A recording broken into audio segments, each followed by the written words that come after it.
ISKCON founder Acharya Prabhupada ki Jai. Shri Shri Radha Shyam Sundar ki Jai. Shri Shri Gaurita ki Jai. Kandra Srimad Bhagavatam ki Jai. Pitai Go Premanandi. All glories are symbolic. All glories are symbolic.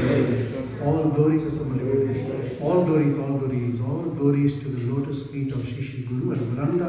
All glories to Srila Prabhupada ki Jai. Om Namo Bhagavate Vasudevaya. Om Namo Bhagavate Vasudevaya. Om Namo Bhagavate Vasudevaya. Om Namo Bhagavate Vasudevaya.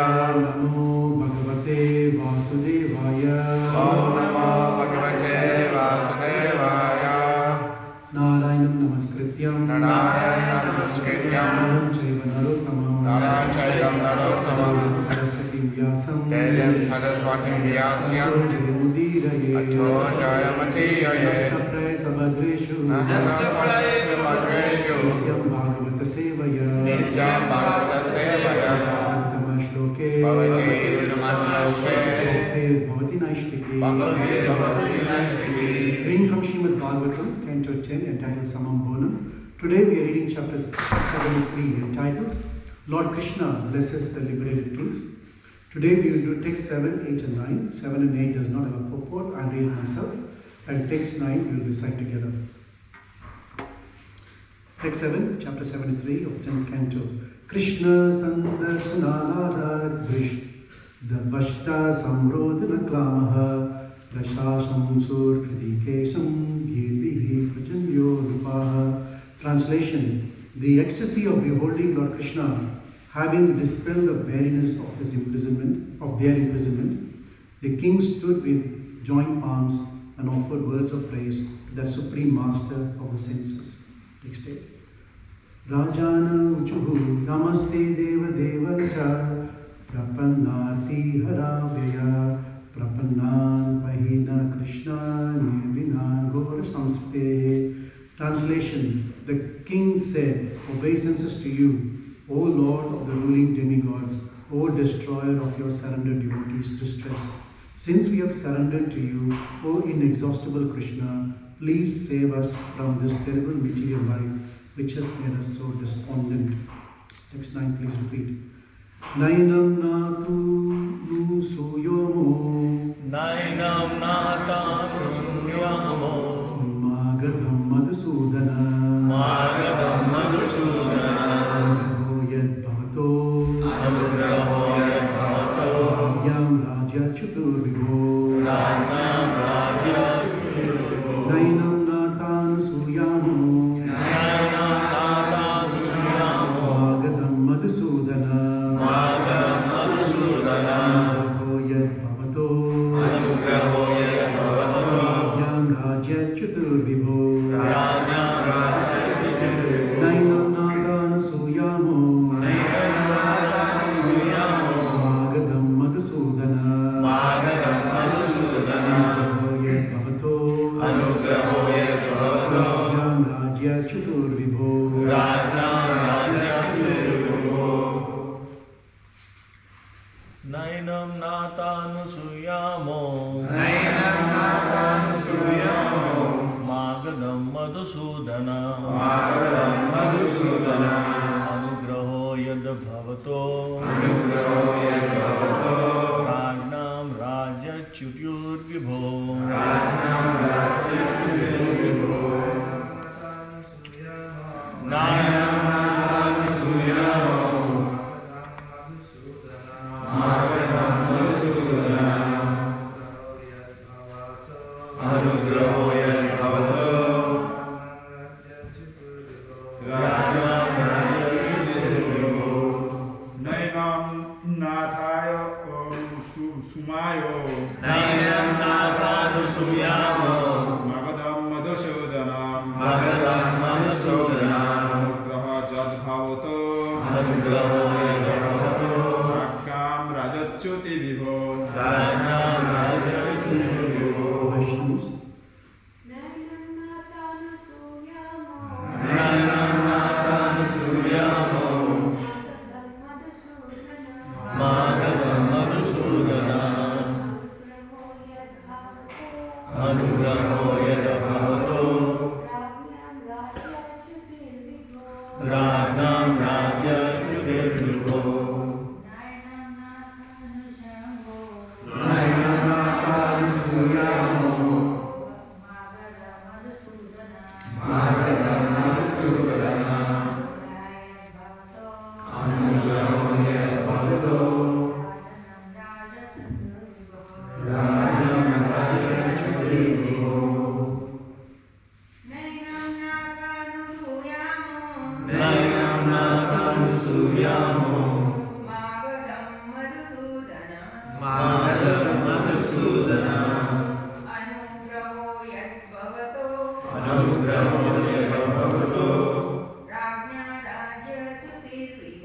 Rajnam Raja Chuturvibho Word-to-word translation, please repeat. Na. Not. Enam. With this. Natha. O Master. Suyamaha. Do we find fault? Magadam. The King of Magadha. Madhusudana.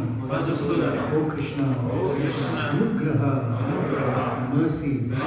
Yat. Since. Bhavataha. Your. Rajna. Of kings. Rajya. From their dominion. Chutiha. The falling. Vibho. O Almighty One. Translation and purport by the followers of His Divine Grace, Abhay Charanarinda Bhakti Vedanta Swami Srila Prabhupada Ki Jai. Translation, please repeat. O Master, Madhusudana, we do not blame this King of Mother, be free from Mother, since it is actually since it is actually by your mercy by your mercy that kings fall that kings from fall their royal position. from their royal position. O Almighty Lord. O Almighty Lord. It is significant that upon seeing Lord Krishna and thus becoming purified of their sins, the kings did not feel any mundane hatred or bitterness toward Jarasandha, who had imprisoned them. Simply by seeing Lord Krishna, the kings came to the position of Krishna consciousness and spoke these verses, which show deep spiritual wisdom.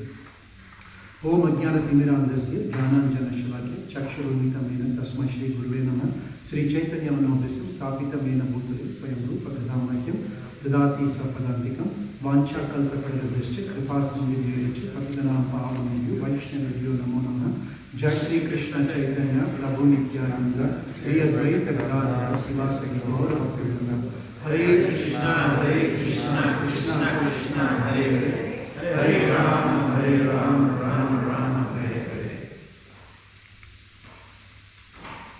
Krishnaya Vasudevaya Devaki Nandanacha Nanda Gopa Kumaraya. Hare Krishna. Hare Krishna. So we saw a new chapter yesterday, chapter 73, entitled Lord Krishna blesses the liberated kings. So we know that Bhagavad Gita was spoken 5,000 years ago on the battlefield of Kurukshetra. And of the 700 verses spoken in the entire Bhagavad Gita, Krishna spoke 574 verses. And the subject matter, what Prabhupada explains in the introduction to the Bhagavad Gita, there are 5 subject matters. One is Ishvara, second is Jiva, third is Prakriti, 4 is Kala, and the 5th is Karma. And the first 4, which is Ishvara, Jiva, Prakriti and Kala, they are eternal and they don't change. Whereas Karma is not eternal, it can be changed. Now one may question, Prakriti, Krishna says, is Dukkalima Shashvata, which means it's temporary. Then how can Prakriti become eternal, unchangeable? Because Prakriti can either be manifested or unmanifested. What we are right now seeing is manifested, we are all here, but it can also be unmanifested, which is in the belly of Mahavishnu. But Prakriti is always present, the external energy of Krishna. Now, of the 574 verses of verses which Krishna spoke in Bhagavad Gita, now it can be broadly classified into 3 categories. One is Krishna is making a statement to Arjuna and for the benefit of all of us.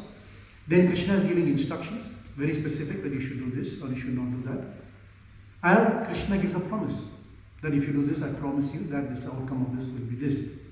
Or it can be a verse can be a combination of statement and instruction, or it can be a combination of instruction and a promise.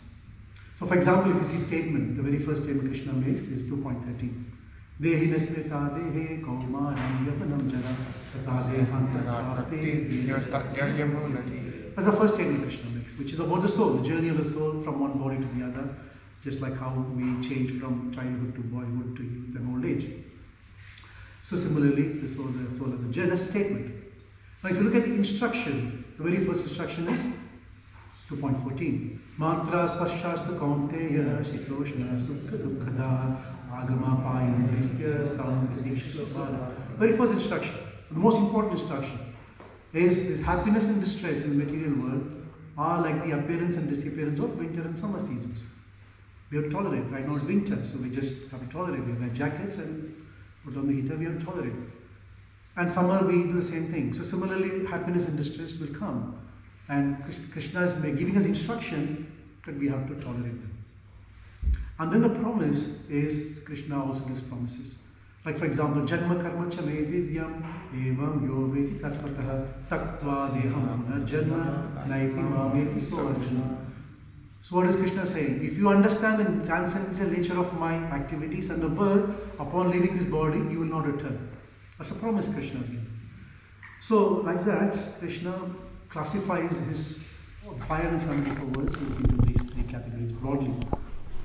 And when you look at the instruction which Krishna gives in Bhagavad Gita, there are many instructions he gives, but mainly if you classify them, he talks about tolerance. One has to be tolerant in different circumstances. One has to maintain equanimity. In different situations and amongst different people, one has to have equanimity. And then, most importantly, Krishna talks about renunciation or detachment from material sense objects and material world. And then, of course, the most important is complete surrender to Krishna. Now, I was just doing some study on this renunciation and detachment part. And of all the 574 verses Krishna spoken, Krishna touched on the subject, this renunciation or detachment, or the science of letting go. In almost 160 to 170 verses of the 574, he's touched on it. On top of that, Prabhupada, of course, in his purport is explained in other different verses also. Just shows the importance of renunciation or detachment in the life of a human being. The science of letting go. Yes, Krishna is making very prominent in Bhagavad Gita. And so much so that the last chapter of Bhagavad Gita, 18th chapter, is called the perfection of renunciation. Just emphasizing the importance of that. Now, Arjuna, by the time the 18th chapter comes, Arjuna is very confused. He's asking many questions, but at one particular subject matter, he's very confused. So he's asking Krishna two questions. He's asking Sannyasa Mahabahor Tattvam Ichchami Veditum Tyagasya Krishikesha Pratak Keshi Nidusana. So Arjuna is asking two questions. Krishna, please explain to me what is the purpose of renunciation. You have elaborated renunciation so many times. You've asked us to be detached. You're asking us to let go of things. And what is the purpose of doing it? And he's asking, what does the renounced order of life mean? What does the sannyasi mean? Because it's important why this question is being asked. As far as Arjuna is concerned, Arjuna is Kshatriya. You know, Kshatriya's main occupation is protecting the citizens of their kingdom and upholding dharma in the kingdom to make sure everybody is following the right dharma. And on top of that, he's also Grahastha. He has a few wives, he has children, and therefore, he has to maintain family. So when Krishna talks about renunciation and detachment, there's obviously confusion in the mind. I've got all these occupation duties, so dharma, and then Krishna's emphasizing detachment. What does that mean? Am I just dropping everything and going away and not performing my worldly duties? How does that work? And so he's asking a question on behalf of us. Because this is a common confusion, especially in India where, those Hindus, when we talk about taking spiritual life in the early days, the first thing, why are you doing this? You have to study, you have to work, you have to earn money, and later stage when you retire, that's when you take up spiritual life. That's when you really renounced. Why would you take up now? In fact, when I said that I want to take up Krishna consciousness, there was a general apprehension. That means you're becoming sannyasi, you're leaving your wife? No, I'm not doing anything of that. So there is a general confusion in the mind. So Krishna is clarifying it on our behalf. So Krishna says that the renounced order of life, sannyasi, means not giving up your activities and simply going away somewhere, not the escapism which we think. But the actual understanding of sannyas, renounced order of life, means giving up the activities that are based on material desires. So giving up activities that are based on material desire is the real sannyas. And what does renunciation, detachment mean? Krishna says, detachment means giving up the results of all those activities. So we can be in any ashrama, any varna we can be. We can be a brahmachari, we can be grahastha, we can be vanaprastha, or we can be a kshatriya and brahmana. Of course, in Kali Yuga, everybody is shudra. But the point is that anybody can be completely detached and can be a sannyas by following these instructions of Krishna. And Krishna elaborates in this detachment and sacrifice. What does it mean? Like, how do you actually implement in your life? That comes from three things. One is yajna, sacrifice. That is dhana, which is charity, and tapaha, which is austerity. So these three things, acts of sacrifice, charity, and penance, austerity, are never to be given up. They must be performed in all circumstances, because Krishna says they purify the soul. So the whole point is that this mechanism of detachment, of letting go of things, which we are holding on very tightly for lifetime and lifetime. So we are holding on to many things for lifetime, and Krishna says, it's about time now, you're in the human body of life, you need to let go. So of course Krishna has explained about detachment, he's explained about sacrifice, austerity and charity and so forth. But then there is some element missing in this. If somebody just detaches himself, do they become perfect? If somebody performs charity, do they become perfect? If somebody does sacrifice, do they become perfect? There's an element missing there. That element Krishna introduces, he talks about it in chapter 9, verse 27. It's a very important verse which encompasses all our activities. That is an instruction given to us. Because anything we do, this is a go-to verse. And then we have to refer, are we doing this according to instruction or are we doing against instruction of Krishna? That is the barometer for us. And we understanding whether this process of detachment is happening with us or not. It's a very important verse. Yad karosi yad adnashi yad juhosi dadasi yad tapasasya kamateya tad kurusasya madarpanam. It's a very, very important verse. Which is, Krishna says, whatever you do, the very first line, whatever you do, that itself covers everything. Whatever you do, whether you're talking, you're working, you're eating, that itself covers everything. Whatever you do. But also he says, specifies, whatever you eat, whatever you offer or give away, whatever you give in charity, or whenever you perform austerity, you perform that as an offering to me, Krishna says. And unless that activity is performed as an offering to Krishna, that activity is incomplete and it means that we are not fully detached. So the reason I'm saying all of this is when we look at Jarasandha, for example, in the previous chapter we read about Jarasandha. He was a very powerful king. He was the king of Magadha. But the one quality he had was that he was very charitable, especially towards Brahmanas. And he also performed sacrifices, he performed austerity. He was a very powerful king, very powerful, very rich. But on top of that, he was willing to give away anything to Brahmanas. But, see, giving charity to Brahmanas is a very glorious thing. Right? In fact, Krishna, who's called Govinda, he is very dear to the Brahmanas. And if someone gives charity to Brahmanas, Krishna becomes very pleased. Now Jarasandha is willing to do anything for Brahmanas. So Krishna should be very pleased.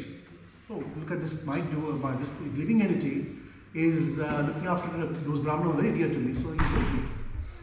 But that is not the case.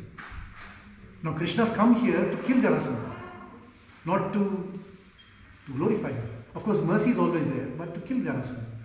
Because Jarasandha, even though he's very charitable, he does all of that, he is not fully detached. He is not willing to let go of his pride, his wealth, his position, and his envy or enmity towards Krishna. If you read the 19th verse of the previous chapter, there's a discussion Vishwanath talks about, a dialogue between Krishna and Jarasandha. Krishna says, you have to give us, whatever we ask. Now Jarasandha says, no, what if you ask for my son? What if you ask for my position? What if you ask for the power I have? And then Krishna says, well, what is the point? And he goes on to explain. But still Jarasandha in his mind, he's got this false ego to say that, look, I'm very charitable.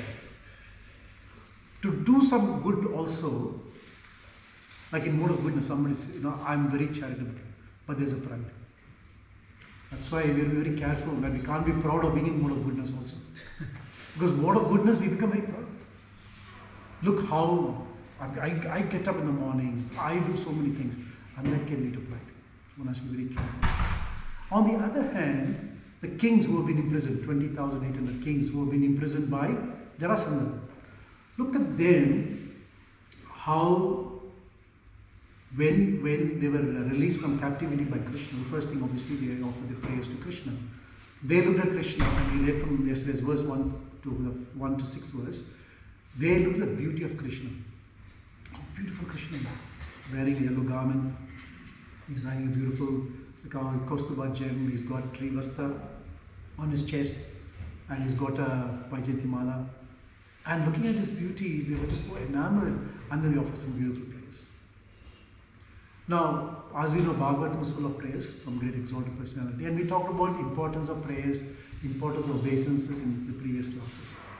So I won't elaborate now, but the importance of prayers to Krishna cannot be undermined. Very, very important. Of course, we come to Krishna when there is a problem. That first person we come and Krishna, please help.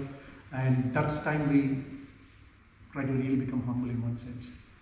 But offering prayers is very important, and offering obeisances is even as one of the most important limbs of bhakti. Manmanava mad bhakto mad yajimam namaskuru. Krishna gives us different gradations of bhakti, which is very difficult for people in Kali Yuga to perform. And then he says, namaskuru, at least pay obeisances. At least you can do that. At least when we are able-bodied, we should be able to perform obeisances. Of course, we also talked about situations where we are not able-bodied, like Bhishma, for example, and he was able to offer obeisances mentally also. But what is important is the intent. Krishna is looking for that connection to how we connect with Krishna. So these kings who have been captivated, and when they look at Krishna and then the offering his beautiful prayers, and then the most interesting part which we learned in today's verse, I just want to read again.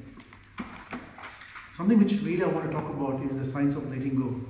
They're saying, O Master Madhusudana, we do not blame this king of Magadha, since it is actually by your mercy that kings fall from your royal position. Oh Almighty God. How difficult is it for us to come to that situation? Now Jarasandha is planning to kill all of them. And they have been captivated. It is explained that when Krishna saw them, they were in such a bad situation. They had not been eaten. They were very shabby, and they were in a very congested, very unhygienic place, and they were in a very, very bad shape. Like it is literally killing your soul. You feel like you're taking away the very purpose of existence. They were in such a situation that it is the most degradable position anybody can live. 20,800 of them in a very confined place. Like even animals are sometimes treated better.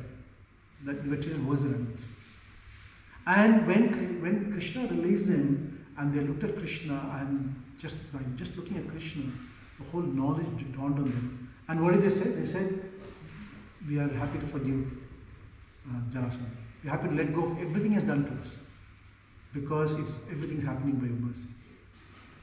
So, one of the qualities of devotee when you perform bhakti is the art of letting go of things. And letting go of what material desires, letting go of sense of proprietorship, letting go of the envy, letting go of the pride, letting go of the anger we have. And Krishna talks about it in many instances in Bhagavad Gita. One of them is 2.71. Krishna says, Vihaya kamanya sarvan pumsas charati nishpraha nirmamo nirankaraha shashanti madhikachati. Krishna says that you have to let go of all the material desires, of all the things which is holding you in this material world. And only then you can get peace of mind. Sashanti madhikachati. If you want to get peace of mind, you have to learn the art of letting go of things. As long as you are attached to sense objects, as long as you are attached to things around you, as we talked earlier, aham mama aham iti. I'm attached to my body, therefore I decorate my body nicely. Aham iti, everyone around me, I'm attached to them, my family, my nation. They're all attachments we have. Sometimes we have the false concept that being patriotic to a nation is great. That is also one kind of attachment. Because as we said, this material world is temporary. Anything temporary you get attached is going to bind you in the material world. So Krishna is telling us constantly in Bhagavad Gita, the science for us to live is to let go. And Bhagavatam is all about examples of how people have let go. So Krishna talks about theoretically in Bhagavad Gita, and Bhagavatam actually shows us the examples how people have demonstrated the art of letting go of things. So many different examples are there. Like Vidura, for example, he was the prime minister. And he left everything and went. Didn't even explain Bhagavatam that he had one thing in his possession was the bow and arrow. He just left that. He went completely empty-handed, didn't take anything with him. He knew the art of letting go and getting detached from his family. Even though he was very dear to Dhritarashtra. But when the time came, he was able to do that. And he was not disturbed. So there are so many such instances we have. So letting go in bhakti or detaching yourself does not mean that we abandon responsibilities or relationships. There's a common confusion for detachment from family. That means I have to completely cut all my relationship with them. It's not. Your affection is there, you have to be affectionate, you have to perform your duty, everything is there. But detachment means that you are not overly attached in the sense that when the time comes, you are able to cut away from it. Prabhupada says, there's nothing wrong being attached to certain things, but a knowledgeable person is one who knows when to detach. The right time you know how to detach. That's very important. If someone passes away in your family, we can't say, I'm very detached. I'm not going to feel remorse. Of course we'll feel remorse, of course we will feel affected, but we don't dwell on it too much. We detach ourselves very quickly. That's very important. So it also means letting go of things which are unfavorable, like unfavorable thoughts, unfavorable desires, unfavorable attachments to sense objects. Unfavorable to what? Anything which takes away from serving Krishna and loving Krishna. It also means that it's surrendering our controlling mentality. Why are we here? We are here because of our controlling mentality. So we have to surrender our controlling mentality and also surrender expectations and completely depend on Krishna with faith.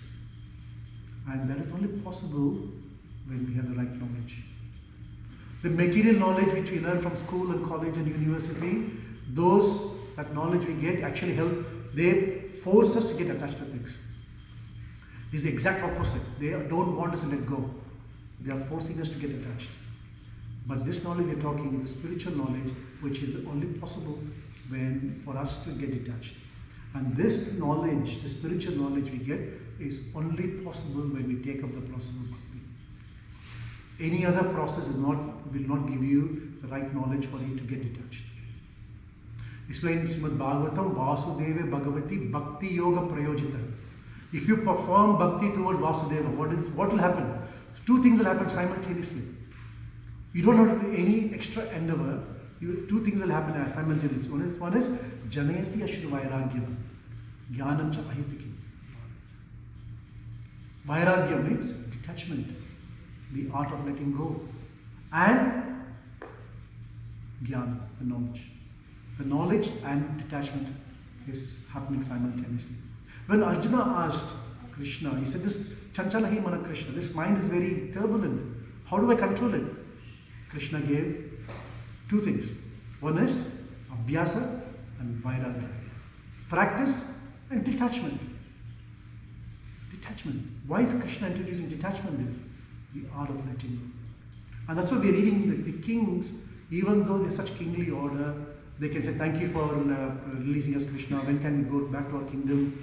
And we all want to go and, 10,000-20,000 of us want to attack Jarasandha, that's our first motive. The first thing, they were immediately detached. They are letting go of all of our position, our pride, and most importantly, our anger towards Jarasandha. This is the art of letting go. And this detachment we talk about is detaching yourself from the identification of the body. Detachment from everything, the extended body, and most importantly, detaching yourself from the anarthas, pride, anger, and so forth. Have you ever heard in Bhagavatam that there is a proud devotee, or an angry devotee, or an envious devotee? There is no such concept. There is a devotee who is very angry. Of course, we can use anger for devotion purposes, for those who can control it. Hanuman can control it. We are not in a position like that, so we can't emulate. So there is no concept of envious devotee. There is no concept of proud devotee. If you are proud, you are not a devotee. If you are angry, you are not a devotee. Simple as that. But of course, we are practicing, we are learning. So there is a transition for us where we are, somewhere we are a devotee and somewhere we are still holding on to the anger and pride. That is it. But there is a transition.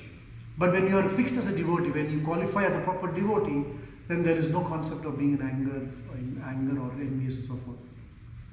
And so, it's very important for devotees to understand that we have to let go, because all of us are here voluntarily. No one has forced us. No one has put a gun point on our neck, on our head, to say you have to come to temple and become devotees. We have voluntarily become devotees. Of course, we want to establish our lost relationship with Krishna. But most important point is we are here to learn how to let go of our false ego. How to let go of our envy towards Krishna and to other people. That's what we're here for. We are voluntarily subjecting ourselves to the rectificatory process so that we can learn how to let go of all of the attachments we have around us and all of the anathas we have. We want to let go of all of those things. We want to purify our senses by engaging ourselves in the service of Krishna. But then we wonder that why aren't devotees haven't changed? Sometimes we wonder that I see devotees and they are worse sometimes compared to kamis. There's sometimes we observe like that. And if it's a very interesting point, and I want all of you to think of this. In our material world, when we go to work or nowhere, we see people, they're envious, they're proud, they show all signs of materialistic nature. Immediately a devotee comes to the conclusion that it's okay, they are all, they are in ignorance, and therefore it is quite natural for them to behave like that. As when it comes to devotional service, when you come in association of devotees, then somehow that we fail to reconcile and we start judging people, and we then start, it becomes actually a pastime to find faults on the people. One of the favorite pastimes, unfortunately. So we have to understand that just because I've come to bhakti today does not mean there's an on and off switch that I become perfect. I can't let go of my false ego yet. I have not let go of my false ego for millions of years, and how do I expect to let go of my false ego in this lifetime unless I continuously perform devotion service? But at some stage I will get it. But to judge someone and say, look, this person is not doing, or look, passing certain comments on someone because of their situation is sort of unfair. Because there is a false expectation that devotee should have a certain standard, which is correct. Devotee should have very high standards. No doubt about it. But not everybody is in that way. Everybody has their own journey in devotion service. Kings of, those 20,000 kings, look at them, they're saying we're forgiven Dharasana. Are we in a position to do that? If we are, very good, but I don't think we are there yet. At least I'm talking about myself. If someone harms me, there is a grudge in me, or somewhat that there's ill feeling that this person has done something to me. Even externally I might say, I forgive you, I'm okay. Which we talked about, if you remember, the patience and tolerance and forbearance.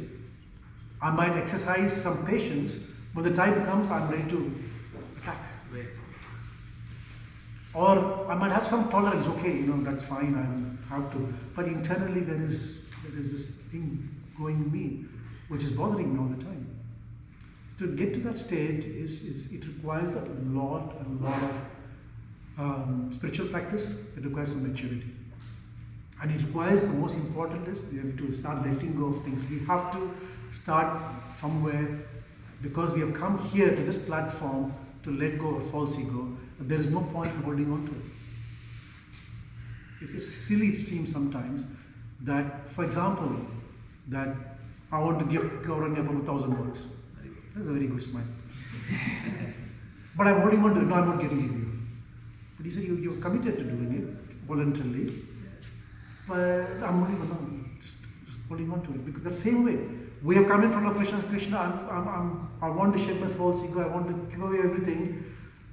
But I'm holding on to it very tight. It doesn't make sense. So we have to start understanding, what is Krishna telling us here? What are these examples in Bhagavatam telling us? What is it? How can I incorporate in my life? So devotees sometimes find it very difficult, because there is a deep-rooted identification of myself. Sometimes we see that we identify ourselves with the service we do, or the position we have. Sometimes we crave for recognition. We crave for sometimes we think of superiority, like that I'm a senior devotee, and that sometimes that can lead to, not sometimes, most instances leads to envy also. There's a story, there's actually Bhakti Saraswati Thakur.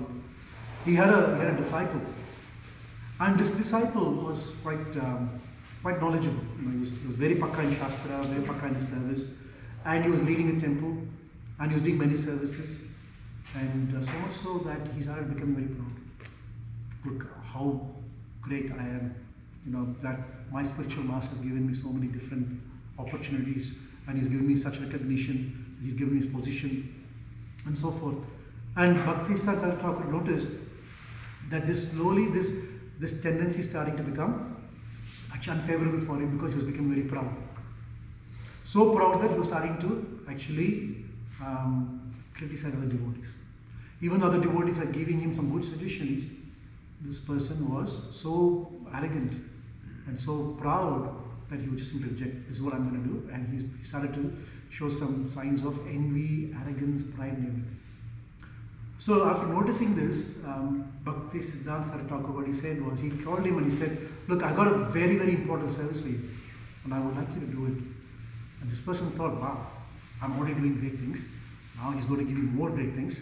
I'm going to become greater. I'm going to become more popular. Okay. He said to him, I would like you every morning take all of the used clothes of the brahmacharis and go and wash them yourself. I want you to go to all the toilets and wash it yourself. It's a complete shock to him. What?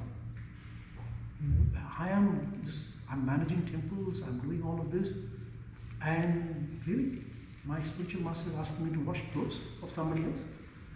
But he had faith in his spiritual master. He said, okay, maybe I should do something.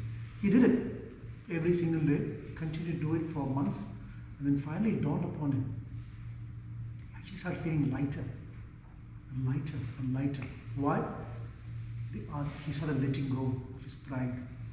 He started letting go of his identity as being a senior devotee and being so popular. And as he started letting go and he started doing menial service, he started to realize, oh, this is the real me. This is why my spiritual master asked me to perform this particular task, because I was holding on to it. I was holding on to my identification that, look, I'm so great, whatever. So this is important for us, that we are holding on to that identification. And then also to remember that we have been conditioned from time immemorial. We have been conditioned. We have come from the spiritual world, from constitution position to conditioned position, and this conditioning has happened for millions and millions of life. And we are carrying these impressions within us. The sum total of all these impressions, the vasanas, and the sum total of all of the karma, the reactions of karma, is what we call as the consciousness, which is covering our soul. And so, by habit sometimes, by the way we have been brought up, by the way we are habituated in our environment, we are so used to being conditioned. Like Western countries, there's a particular condition. In other countries, every country has its own condition.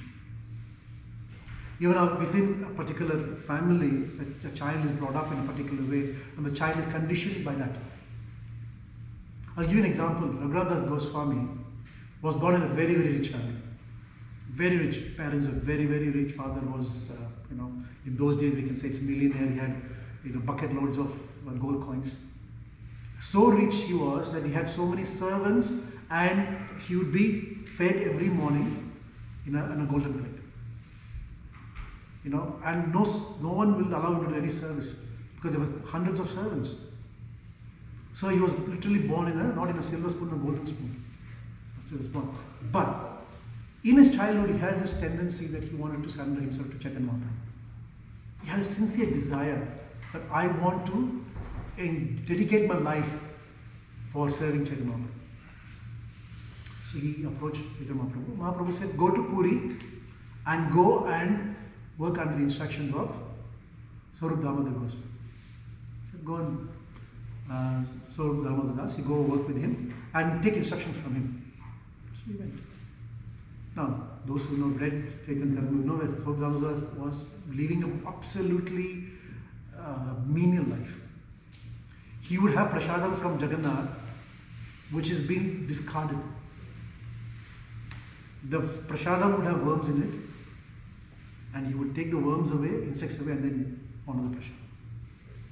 Now, can you imagine Raghunath Das Goswami, where he was, fed by servants on a golden spoon in a golden plate, and all this puri, kachori, everything cooked nice in ghee oil, and then coming here and picking from the ground, taking away the worms and eating it. He was feeling awkward, but he knew he had to surrender to Mahaprabhu, and Mahaprabhu had given instruction, so he was very sincere. So at some stage, Mahaprabhu came to him and he asked, "What are you eating?" And Raghunath Goswami was very embarrassed. Couldn't even open his arms, his palm to show him.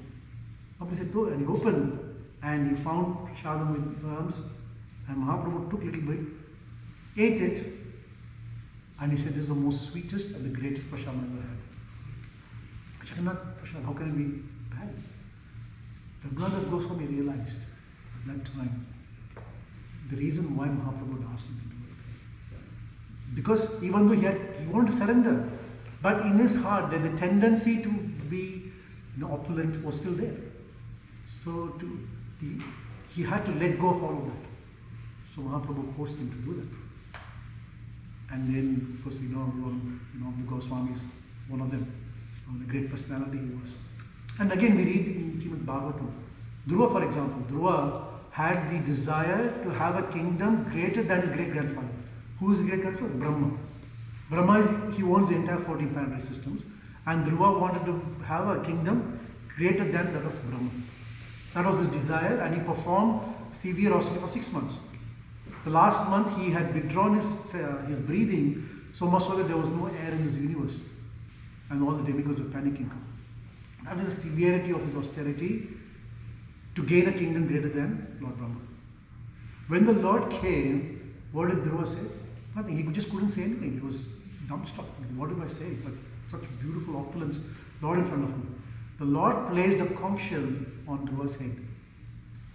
Immediately the entire desire he had to let go. Just everything vanished. And said, "I don't want anything." As we know the famous verse, I was looking for, diamond, broken piece of glass. So I was looking for broken piece of glass and you've given me a diamond. Bhakti towards you. What did Lord Vishnu say? "Okay, thank you." He actually gave him a kingdom. Why? Because if there is any little desire left in you, I don't want it to be still left. But that there's a difference between previous and after. Before placing the conch shell on Dhruva had an attachment that I want this. I want to show my father what great I am. So he was holding on to it. But after putting the conch shell, he still had the kingdom, but the difference was the detachment. So that's science we have to understand. And the most important part for us as practicing devotees is that we struggle to let go for false ego or for another's because of our imperfect sadhana. Now, imperfect sadhana is obviously a bigger subject. We're talking about inattentive chanting, lazy and not being enthusiastic, and most importantly, committing Vaishnava Aparadha. These are things which will hamper us. Because if someone tells you something, immediately we get agitated. How can you talk to me like that? So that's our inner things coming out. Automatically comes out. So this process of letting go is important for us to, and by practice, it comes from practice, constant practice. And most importantly, that this practice comes by humble service. The service which we do, which humbles us, is more important. So choose a service which actually humbles you. And see the difference, how it takes us. And there is also a danger of the subtle enjoyment. This subtle devotional enjoyment is worse than material enjoyment. This is Vishwanath Chakravarti warns us that this devotional ego is worse than material ego. The material ego is because of ignorance, and that can be rectified by knowledge. There's 99.9% of this population who are having material ego can all be rectified by knowledge. But the 0.01% or the devotees, if we have the devotional ego in us, that's very dangerous. As they say, it is easy to wake up a sleeping person, but very difficult to wake up a person who is pretending to sleep. You can't wake the person up. So similarly, this devotional ego, we've got to be very careful. This I'm so and so, and I'm doing this service. Got to be careful. So how do we fix it? Very simple. Prabhupada explains that we have to associate with advanced devotees. Who are those advanced? How do we know those advanced devotees? I'm doing 30 years probably.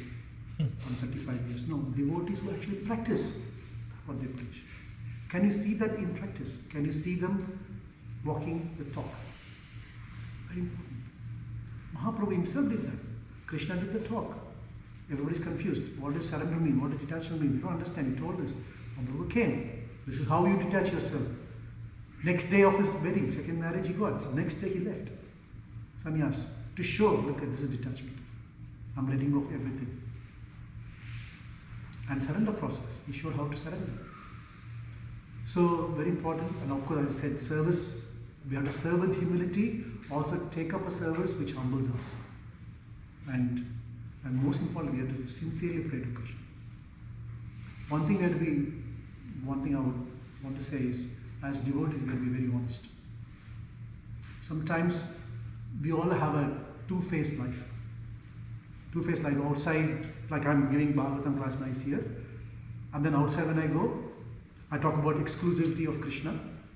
Exclusive, we have to be completely surrendered to Krishna. I go to work and I become suddenly secular. Oh, yeah, everything is okay. What you're saying is good. What you're saying is good. Everybody is good. So I become a different person altogether. Correct? But at least within devotion life, we should not have this two-faced. We have to be as honest as possible within ourselves, because Krishna knows everything about us. What can we hide from Krishna? He knows everything. So we have to be very honest amongst us. And the real test of detachment, the real test is what the kings are doing. When somebody harms you, physically or verbally, how do you respond? Very first response you do, that shows whether how detached you are. And this entire Bhagavatam is all about that. It's all about problems, how people have encountered problems and how they respond. Starts with Parikshit Maharaj. Made a mistake. Put a snake on the neck of the Brahmana. And the Brahmana boy Shringi, he cursed him. Parikshit Maharaj could have counter-cursed, but he did not. He let go. He said, fine, I'm going to die in 7 days. I'm letting go. Fine, no problem. And you see, Ashwatthama, he killed all of the sons of the Pandavas. And Arjuna had made a vow to kill him. Brought him in front of the Draupadi. What did Draupadi say? I'm letting go. Let him go. That's fine. He's a son of our Guru. So we have to let go. Forgive him. And then we see Vidura and Dhritarashtra. Dhritarashtra insulted him. Duryodhana insulted him. Vidura said, that's fine. We'll let go. And then finally even the other one, Durvasa and Ambarish Maharaj. Ambarish Maharaj, after Durvasa came running back to him and asked for forgiveness, he said, no, I should take forgiveness from you because of my action, you had to go through all of this. So see, we can see time and again from Bhagavatam we learn how devotees have learned the art of letting go of things at the right time. So as practicing devotees, it's very important. You come here for the purpose of letting go of a false ego. You don't let go of false ego, there's no way going back to Godhead. That's the only way we can go back. Letting go of anartha is the only way we can go back. But what is the point of holding on to it when we voluntarily want to give it up? So we all have to reflect. Maybe this is an exercise for us today. There's something in us we always want to let go. I know there's a big list of things I want to let go for me. But there's one thing, maybe one thing I want to focus and think, okay, this I want to let go of. This one thing which is stopping me from progressing in my devotion. And each of you might have one such thing. So maybe think about that. Meditate on it. Pray to Krishna, can you please help me that I can get over this so that I can progress in God. And so we read such examples which gives us such great hope, but also gives us great instructions. And we'll continue to read more and more in Bhagavatam. And that's why Bhagavatam can be read in two ways. One, you can come here after 1 hour, say 8:30 now, we'll finish, and then we go out and we forget what has been spoken. Or the real thing to do is to live in Bhagavatam. What I hear is I'm going to live in it. I'm going to practice it. So that's what we are aiming to do. Hopefully one day we'll get there. Thank you so much. I'll end here. Any questions or comments or any corrections?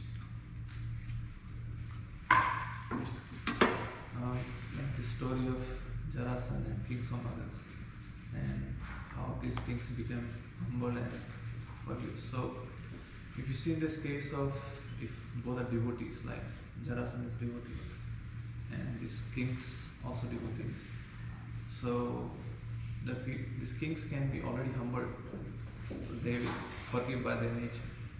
But if a devotee who is maybe very spiritually proud, like Jarasandha is into Brahmanas and spiritually proud, so what is the protection for these devotees who have no guidance? Because we don't want to kill like Krishna killed. We can't do that. But what protection or guidance this can have? Who have no guidance, no protection. And Like Jarasandha. Yeah, like Jarasandha.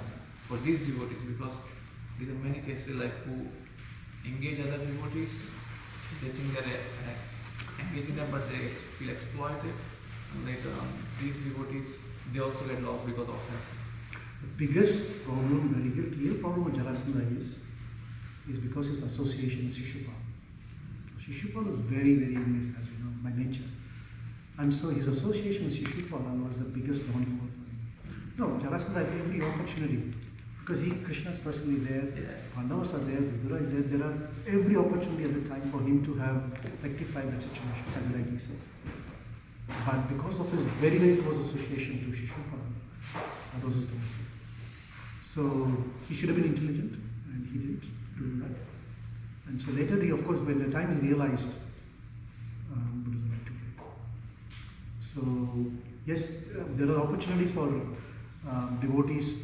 I only worry about devotees who are physically away, like proximity to temple and association is not there. That becomes really difficult. And that, of course, this question will become very relevant. How do we then? Because we are so much associating with non-devotees. How are we going to let go of things? It's of course a very difficult thing. But fortunately for us now, the associations through social media, like the classes and all that. But seriously, you have to have the discipline. I've seen devotees who are not regularly in physical touch with devotees, and they struggle a lot. They struggle a lot. So they have to pray sincerely to Krishna, and hopefully Krishna will give them a different situation. But the sincerity should be there. If the sincerity is not there, then if they feel comfortable where they are, then they can't complain. They have the pain should be there. You know, the one thing which really struck with me, and probably I've said it many times, I'm apologize for repeating again, is the anxiety for Krishna. Like, for example, am I chanting attentively? I don't think ever. But if I'm anxious that I'm not chanting attentively, that anxiety itself is going to get Krishna's attention. The reason I ask is because whenever I read Prabhupada's purport, I feel really disappointed, discouraged, and embarrassed about myself. Prabhupada lists all the qualities of a devotee. In every verse, this is how devotee should be. I said, I don't take any of the boxes. How am I ever going to please Srila Prabhupada? But if I have an anxiety that, look, I'm so bad at this, then there is an opportunity. And so you see, Acharyas, their Vaishnava songs, Amara Jiva Sada Papa Rata. Like, how can Bhakti Siddhanta, Bhakti not Thakur, say that his life is full of sinful? He can't. Because, they put themselves in a situation.